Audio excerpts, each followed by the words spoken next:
Hey guys, welcome back. BDCKR here. We're back with season 10, episode 3 of our now sort of every other week Q&A videos. Well, it turned out a little differently than we expected because you know how we do the artificial seasons, and we did it originally because of Scopos. And as it turns out, that was also a transition period between having sort of access to each other regularly and this where we do things when we can. And also me being in a period in my life where I'm a lot busier. So I have to take sort of credit/responsibility for some of the decrease in upload schedule. That is just because I've got a lot going on right now, a lot of plates in the air, that I will not talk about for sort of like non-doxing reasons. But a lot of stuff, very busy, and that sort of limits my amount of time that I can do this for. Okay, so I guess maybe a bit of housekeeping stuff. Let me start with the easiest stuff. I feel like there's a bunch of stuff to talk about even before we get to the questions, but the questions, there's one really interesting one that talks about what happened last week. So, first thing is, I finished Witch King by Martha Wells, and it's probably no secret. I mean, I'm a big fan of Martha Wells. It's a shift back to the fantasy that she used to do, but it's not what she used to do, right? So it's not the same kind of thing, and it was pretty spectacular. Okay. Yeah. So that's about as good as the recommendation gets, I'd say. So lately, I haven't been reading very much because I just have, pandemic brain and stuff. But also that at the stage of my life where I'm having more trouble just getting through a lot of reading. And like I said, already a fan, predisposed to like it. But there were some things that were really very typical of Martha Wells, and some things that felt sort of new. One thing she does really well, really great action scenes. And not just that they're sort of intricate, like the way, like good dance is a good action scene, right? Like where it's really well choreographed, because it is. But the part that really works is that it's compelling. That the stakes are there, so it's not just action scene, action scene, action scene. It's that there are stakes where I really cared about what was happening and why it was happening. And it was a lot of fun.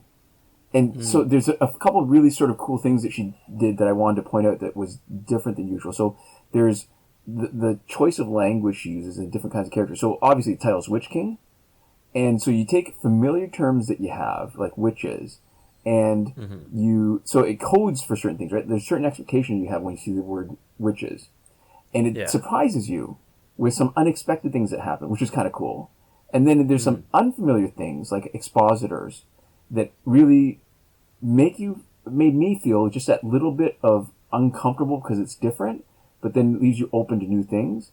And there's that really interesting, like just a bunch of new ideas. And I know it's a bit cliched where people talk about really interesting world, really interesting system, but it was there was almost a joy in how new some of this stuff was and just how different it was without being so unfamiliar that it was hard to sort of settle into it.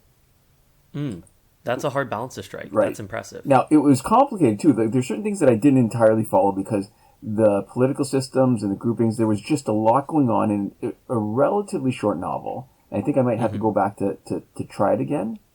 But one other thing that she did really well, so demons, this is not really much of a spoiler. So demons can occupy bodies. They come from a different sort of realm, and they can occupy human bodies. And there's different rules. Yeah, being possessed by a demon feels like something kind of very traditional with like the whole idea of demons. But one thing that typically isn't addressed when you have these sort of demon possession things is that if the demon codes for a certain gender, and they're occupying a body that's not the same gender, what I'm used to seeing is that sort of dysphoria that happens, if anything's going to happen at all, right? And that there's a lot of the potential implications tend to get ignored. What's neat is that I didn't notice until a little bit later how strongly there was like a transpositive message where the others, it's a third person omniscient almost. So you really know a lot of what's going on with this third person, but it feels like you're seeing it from their perspective, and you see a lot of other stuff. So maybe limited omniscient, I guess, where you know this character, like the what's happening with the demon, right? But the others interacting with the demon respect their. I want to say it's not that they respect the pronouns, but they're interacting with the demon as they are internally.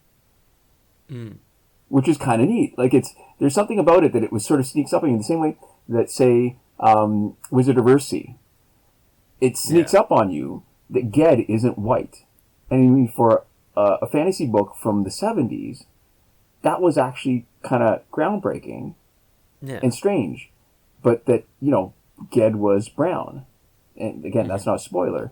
But it's just neat that there's this kind of stuff that is relatively subtle. It's not in your face, and it's only there kind of if you're looking for it. Okay, this is a great segue, because I want to talk about one piece of media that I have consumed recently, and it is the exact opposite of subtle. It is maybe one of the most in-your-face piece of media, and I think what's really interesting about this, which is something I can't say with most stuff that I like watch or read or play, which is that I think it's in a lot of ways really effective, and in a lot of ways really good, and I enjoyed it a lot, and I feel almost like I am specifically not recommending it when I'm talking about it. Like, I feel like I have a real hard time recommending it, and it's because of how over the top it is. So it's the show on Amazon Prime, and it's called The Great, and it is loosely based off of Catherine the Great. Okay. The historical figure in Russia. And so the Catherine the Aragorn. Okay, yeah, okay, sure. yeah, okay.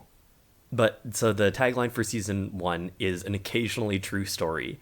Season 2 is an almost entirely untrue story, and then they go back to, for season 2, an occasionally true story. So it takes a very loose sort of telling of history where they're pulling in certain pieces of information, but it is sort of like a lens to create an entertainment product, and it's not something that you're supposed to come away from it thinking that like the stuff that they're talking about is like true. So I'm sure I've learned a little bit about like actual history, but I have no clue which pieces of information were the parts that were actually facts and which parts were just totally made up. And so why I think they do, it is like so aggressively over the top, like it is full of profanity. It is really like gross. Like it is in a way that like a lot of other shows aren't. Like I've watched like The Boys, right? And The Boys is like hyper violent, and I've recommended that.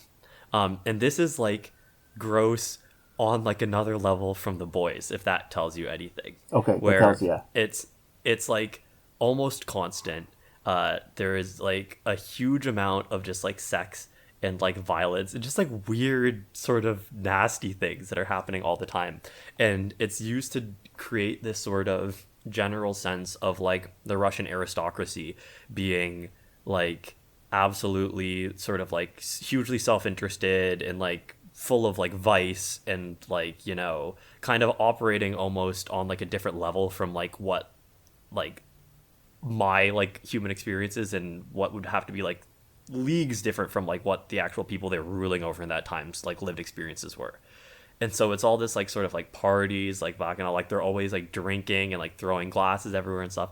And so it's really like there's moments where I'm like, this show is kind of foul, and that's why like I can't in good conscience recommend it to anybody, because when are you gonna get to the good parts? It feels like you just it's all bad.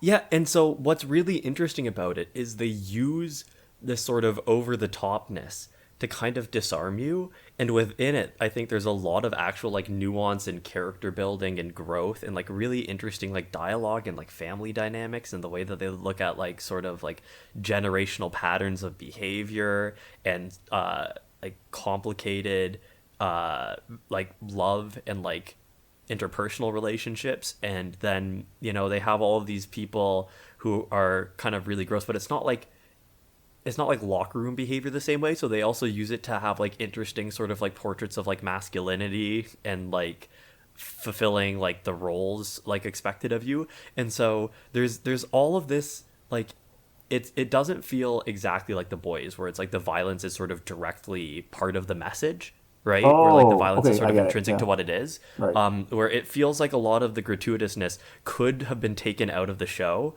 but the people making it clearly have a really strong idea of tone. And in a lot of, and sometimes I think actually the show is more effective for all of the weird stuff they do, because they're throwing so much stuff at you that it lets them sort of slip in whatever they want without it feeling particularly like weird or forced or unnatural. And so you can have these characters that are like super like messy and weird and like toxic, and then also like very like vulnerable and like not being like you have these like men who are like going out and like hunting and drinking and like having sex and stuff, but they're not like necessarily just like portraits of like unhealthy masculinity. Like it's different and it's weird. Like you're on sort of like a whole like other like axis. Like it shifts you so that you're sort of on the back foot just because of how much stuff is going on, and then it manages to get some really effective storytelling in there and some like really like good like emotional beats, and it feels singular. It's like very unique as like a piece of content. The way you're describing it almost reminds me, it makes me feel like that's the way you could describe, say, science fiction or fantasy, where part of what it does is by removing you from what you're used to, it makes you more open to the kind of ideas and the kind of things, whether it's talking about relationships or talking about just whatever, than if you were reading a normal story where you'd be sort of locked into some very specific assumptions about how things go. Yeah. And I think it was like the thing that I ended up liking. What was the second, like the Infinity War Endgame? Which one was the last one? Was Endgame the last one of the two? I don't remember. Oh, we were talking over each other because I think we cut out for a second. Yeah, we probably did. Oh, I did. I know you did. Yeah. No, but so anyways, what I was saying is it sort of reminds me of like Infinity War or Endgame. I think Endgame was the second one of the two, where, you know, I kind of at that point felt like I knew what to expect from Marvel. And then it spent so long not being what I was expecting from the movie that by the time in sort of like the back, like third or whatever, it became sort of like what I was expecting from a standard Marvel movie. It almost felt like refreshing again. Like they were able to sell me back the same thing that I was feeling was getting a little stale just because they did so much like weird stuff first that totally broke with my expectations. Yeah. So it's a really interesting piece of media. I enjoyed it a lot, but I am specifically not recommending it to people. Or maybe you should recommend it, but with the qualification to say, hey, I recommend it for these things, but there's a chance that this kind of stuff is going to make you really uncomfortable. You won't like it because of this. Yeah, I mean, that's fair. I just feel like I don't even want, if somebody's like watching it, they're like, you know, this is something that like BDCKR recommended. I'm not putting my seal of approval on it, right? It's like watch at your own risk, but for all of its weirdness, I think it does some stuff surprisingly well, and that I actually like did enjoy my time with it. What's interesting to me, so the best reviewer I've ever seen or read was Roger Ebert, and one of the reasons why wasn't because he agreed with me, and it wasn't because I always agreed with his reviews and he was always right. It was because he was able to describe films in a way and talk about why he thought something was good or bad, that whether he liked it or not, I could get a sense of whether I would like it. It was illustrative? I don't necessarily want to say illustrative, because that tells me that it just shows you what it is. But it sort of is what it is, but he sort of gets to he's able to distill down what about it that works and why it doesn't. And I already have an idea of what I care about when I watch media, so that I can recognize, well, if he really didn't like this, but I don't care. I'll watch it anyways, and I'll enjoy the parts that he actually thought were okay. Yeah, there's an art to that, for explaining yourself well enough that like you, and like establishing like your own sort of like positionality and preferences, that like other people can get the information that is valuable to them from your review, regardless of like how they think about it and how you think about it. Because there was all right, so this is not really a spoiler, I guess, anymore, and you can't really dox me this week, but I was at the Simulation Convention over the weekend in Montreal, and there was actually a panel about this, is how do you talk about books that you love? And a lot of reviewers and editors are saying, easy to talk about books I don't like, because I can say, this is bad, this is bad, this is bad. And even with books that I like, it's easy to say, well, this didn't work. It's hard to describe why you like this book when it's something that's so brand new, so refreshing, so different, and so vital. And there were different approaches. One is, you know, if you've done a lot of reviews and you've established your chops and you've built up this capital with your readers who look at your reviews for guidance, you can say to them, like, oh, this is perfect compared to what we talked about 2 weeks ago with This Is How You Lose the Time War and Bigless Dickless, where what Bigless Dickless did was just say, hey, this is great, don't just read it, doesn't matter, just it's really good, just go ahead, buy it, and nothing else, like no information. But what he was, I guess the starting point is, it went viral obviously afterwards, but the starting point was that he was using whatever capital he had to spend it here to convince people to read this and to trust him. And that's one approach you can take. The other approach you can take is talk about what difference it made to you, like how it affected you. And it's different because it doesn't require the same kind of stuff, but it can be very intriguing if they know you a little bit, even if you haven't built up capital with them to convince them that somehow your taste is really good, to show them, hey, this is how it made me feel, and if you're intrigued by that, then you might want to give it a go too.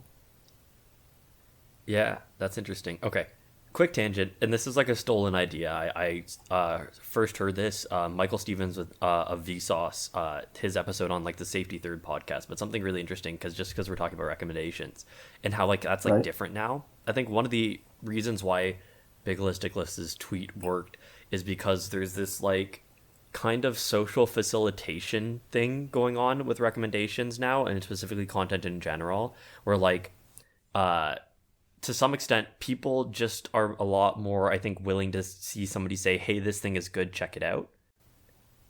Okay, yeah, so we got cut off there if it sounds a little unnatural, but basically what I was saying is that people are a lot more willing to just sort of get content recommended to them. And I think one of the big things or one of the big platforms I've seen this on is TikTok, right? Mm-hmm. Where there's a lot of like original content, but there's like a good amount of content which is just like people reading tweets or like people like posting like clips of like another like show. And so like one of the things is like Nathan For You, really good, really funny show. A bunch of people were just posting Nathan For You clips, and it'll be like part 1, part 2, part 3, so you just click through them.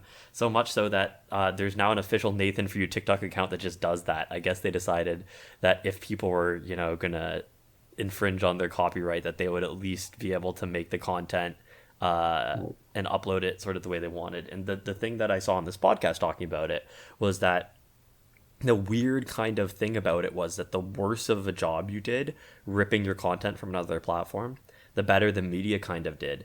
And the reason why, or what they were suspecting anyways, is that there's this sort of social facilitation effect where if it looks really crappy and if it looks like it was just done by somebody who liked it, it's that means that there's at least one person out there in the world who thought it was entertaining enough that they said, oh, I got to share this with people.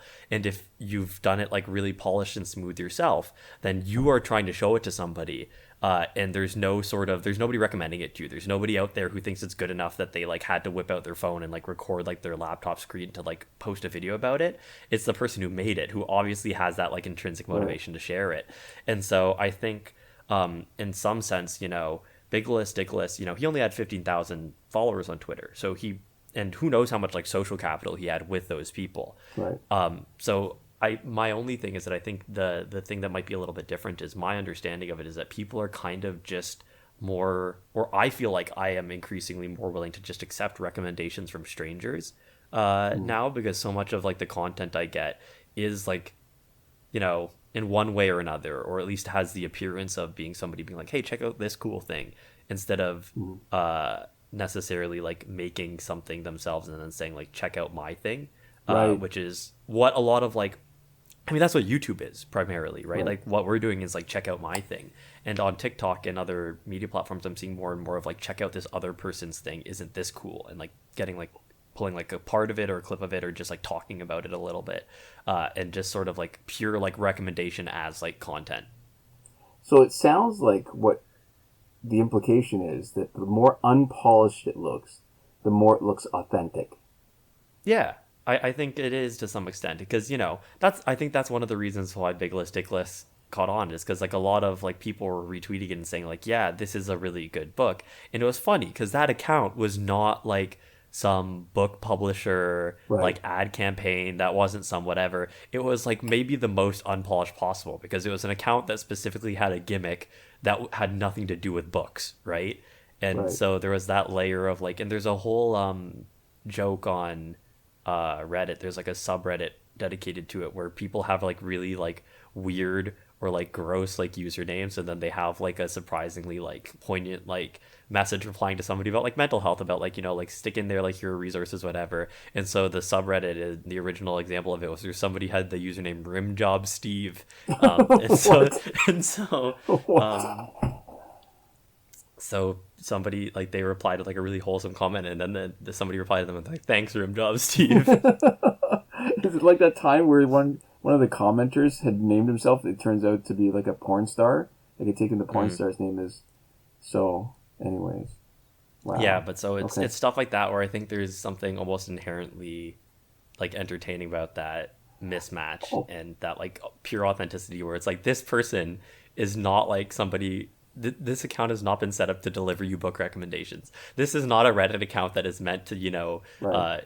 make people feel better about themselves and have like an open discussion about mental health, right? Like this is clearly somebody who's made Right. this for something very different, and it's a extra rare moment of authenticity for them, maybe even. Okay, so this is how it circles around again. Amal El Motar, who is one of the authors of This Is How You Lose Time War, was actually supposed to be at the convention on the weekend Oh, okay. and had to cancel last minute for reasons I can't get into, but that it would have been a nice way to tie this all together. Yeah, that would have been It would have been very fun interesting, to have a right? conversation about that. Yeah. Oh, and speaking of, all right, so I just want to share. You're going to hear this for the first time, but so this is the first time I went to the convention. Well, yeah, that I'd planned it well enough that I could get there the day early, so there'd be no rush. That I could participate in the first day's activities and stuff. So I get there on Thursday. I'm feeling super ambitious. Hotel gym is always pretty bad, and it wasn't that great here. So I found that there was a nearby gym that was well equipped, and I Hmm. thought, I'm like I said, I'm feeling ambitious. I'm going to get off to a good start after sitting in a car driving for 5.5 hours. I was going to hit the gym, get a workout in, feel really good. Did you hurt yourself? I blacked out and Oh no. fell. I hit myself on the head. When I woke up, my neck was sore. There's a guy staring down at me saying, "Hey, are you okay?" And had to think about it for a minute before I could figure out whether I was or not. Oh my gosh, what happened? So I think this again. I'm reconstructing the story after the fact. Hmm. So normally at home, working on my basement. I mean, I do reasonably heavy lifts, but I also have a pace that's really Hmm. completely internal.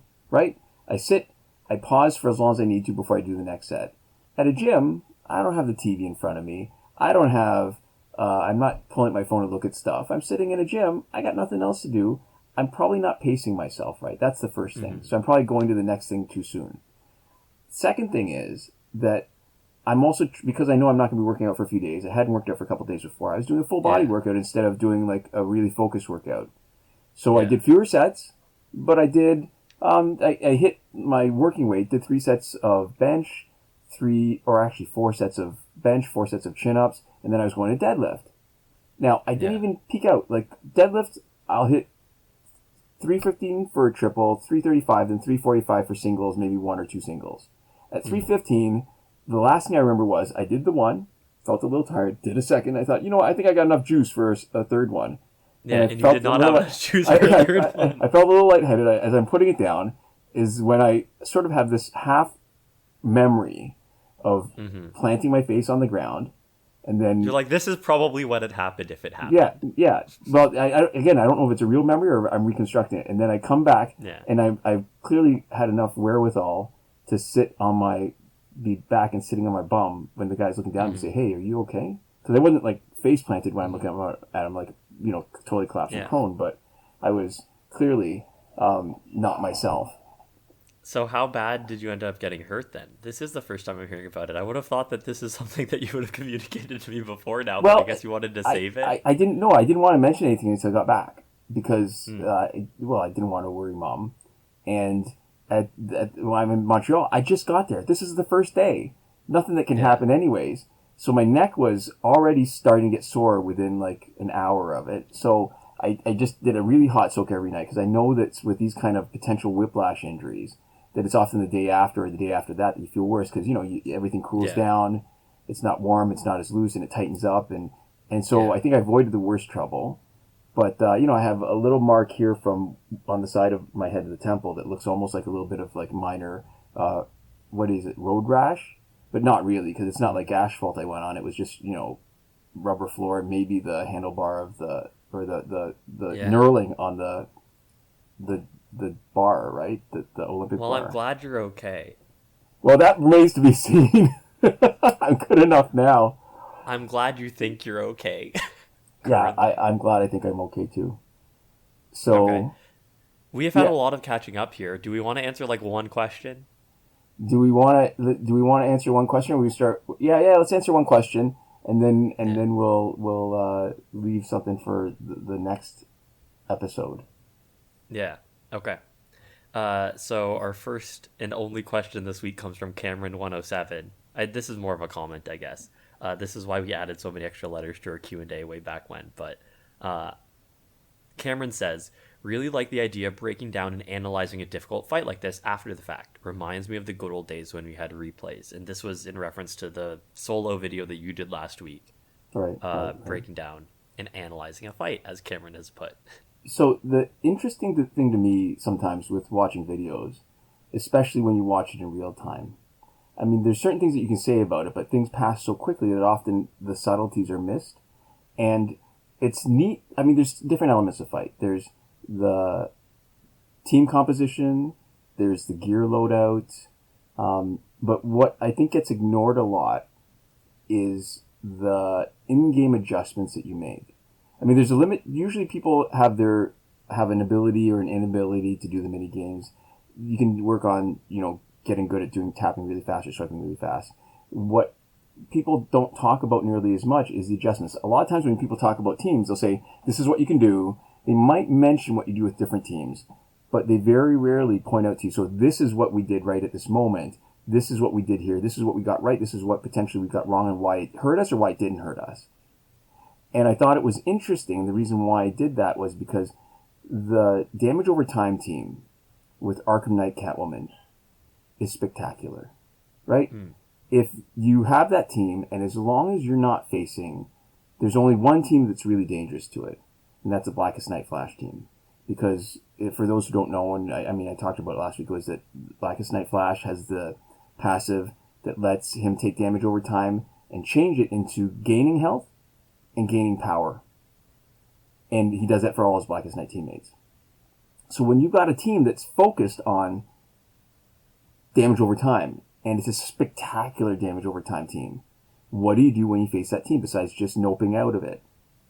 And it's an interesting fight because you have to know what's happening, and then you have to totally change your approach to fight. So all the instincts that you've built up playing that team or grinding with that team, you have to completely ignore, and not only have a plan, but do something completely different. That plan has to be completely different, where your main damage... You have to override your muscle memory. Yeah, exactly. And it's not an easy fight by any means, but it's definitely possible. And if you play it right, I think you should be able to beat the Blackest Night Flash team.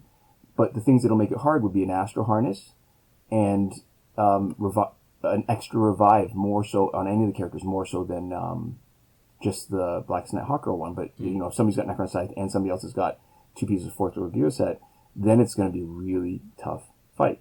But not unwinnable. It just is way more challenging. Yeah, so that was sort of your justification between giving more of like a breakdown with that kind of stuff, is just that there were some like interesting like considerations. Right. And especially when like, yeah, it's when things are different from business as usual. Right. And I was playing, because it was a shorter video, I could play around with some ideas that I'd had about maybe pausing it in the middle of a fight.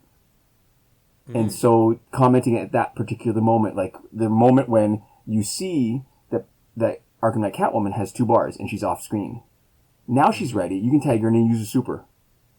Right? So that's a consideration. That's the thought that should happen at that moment, so that at the same moment when knocking somebody out is possible, where they have plenty of health, you take it all away, then you drop her in. But only for that to do a super. You don't drop her in with any other plan, because if you do, you're going to be doing a bunch of damage over time. And just even the anticipatory stuff, right? So that this is the moment where you're thinking this, and not wait until the moment where something's happening. That, at least for me, I was going to say for most people, but definitely for me, I can't really think that quickly until I've had a moment in my head to plan ahead to think. Even when it's cycling through, say, Harley Quinn's different special 2 options, I can't do it the first time around. I have to think about, okay, so I saw it once. Okay, so the next time I see it, when I see it again, I'm going to press the button. Same sort of idea, that I need to be ready to say, okay, so Catwoman, I'm trying to void bring her in, and so that for the first time, she doesn't do a bunch of extra damage over time because of Master's Death card. First time bring her in, but no, she got 2 bars. She's ready for Superman. She's ready to nuke one of them right off the screen. Yeah. Okay. Is that where we're leaving it out this week? Yeah, I think that's not good bad. amount of content. I do want to point out that my backup plan for today would have been Batman Ninja Batman, and the idea of how I'm really having a great appreciation for Enchantress companion gear because I think it really does solve the problem of a high-powered special 2 that cannot knock out the opponent except on the last hit. Which is the opposite of what we're playing right now, because you should be seeing on the screen, my plan is to have footage of Arkham Origins Bane, who can do it and why it's so useful, but Enchantress, I've always appreciated it for one specific thing. I appreciate it even more now for how effective it is for some really powerful characters. Okay, awesome. So maybe people can look forward to that content sometime in the future, potentially. Soonish, as a fill-in? Yeah. Soonish. Okay, cool. Yeah. So to finish up, I'd like to give a shout out to Eliza Unexpected Market Meeting Caton on one of like the only times I've like gone out and done something in like the longest time, just for like COVID reasons. I actually happened to see Eliza at this like night market event thing, so we were able to chat and catch up just totally unexpectedly. Was not expecting her to be there, and we were able to just say hi. So that was interesting and unexpected. Nice. Yeah. So that's that reference. This one's not so much funny. This is just like I was a little shocked when it happened. Small world. Nice. And we'd also like to give a huge thank you to all of our supporters on Patreon.